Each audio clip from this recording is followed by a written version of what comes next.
शिवाय नमस्तुभ्यम. श्री स्वामी समर्थ दत्तगुरु महाराजांचे तिसरे कलियुगामधले अवतार, ज्यांनी त्यांचे अवतार कार्य संपवले, तो आजचा पवित्र दिवस. जरी त्यांनी अवतार कार्य त्यांचे संपवले तरी विविध त्यांचे अनुभव, त्यांचे आशीर्वाद आपल्याला प्राप्त होत आहेत.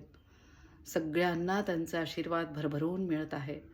श्री स्वामी समर्थांचे आशीर्वाद अजून मिळवण्यासाठी रेकी साधकांनी काय करायचे, तर आज्ञाचक्र 2 भुवयांच्या मध्ये ज्याचे स्थान आहे, जे गुरूंचे स्थान आहे, त्याचबरोबर पवित्र आत्म्याचे जे स्थान आहे, ज्योती स्वरूपामधील पवित्र आत्मा, त्या पवित्र आत्म्याद्वारे परमतत्वाशी आपण एकरूप व्हायला लागतो जेव्हा आपण स्वामींचं ध्यान करतो. तशी स्वामी समर्थ यांचं अजून तुम्हाला अनुभूती येण्यासाठी, जी मला येते आहे ती अनुभूती येण्यासाठी तुम्ही साधना करण्या अगोदर नक्की पाण्याचा ग्लास भरून घ्या. त्या पाण्याच्या ग्लासवर तुम्ही ओम काढा, श्री स्वामी समर्थ मंत्र लिहा, रेकी साधकांनी रेकीची चिन्ह काढा आणि मग तुम्ही स्वामींची साधना करू शकता.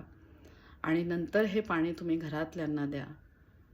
अजून रेकीची साधना तुम्ही कशी करू शकता आणि समर्थांची साधना तुम्ही कशी करू शकता, तशी स्वामी समर्थांचा तारक मंत्र, अतिशय प्रभावी असलेला तारक मंत्र, त्या तारक मंत्राचा तुम्ही जास्तीत जास्त पारायण करू शकता.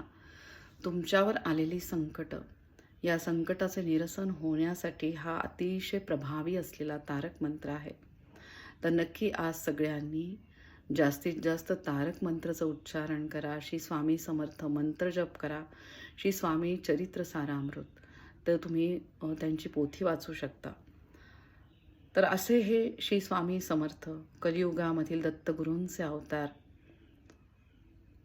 आणि जरी त्यांनी अवतार कार्य संपवले असेल तरी त्यांचे भरभरून आशीर्वाद जसे मला मिळत आहेत तसे इतरांना पण मिळत आहे. आणि श्री स्वामी समर्थ त्यांचा मंत्र, भिवू नकोस मी तुझ्या पाठीशी आहे, हा मंत्र, आणि त्याद्वारे आपली आंतरिक शक्ती वाढण्यासाठी मदत होते. आंतरिक शक्ती वाढून ही वैश्विक चैतन्यमयी शक्ती म्हणजे रेकी भरभरून आपल्या शरीरातनं व्हायला लागते, आपल्या 9 चक्रांमधनं व्हायला लागते.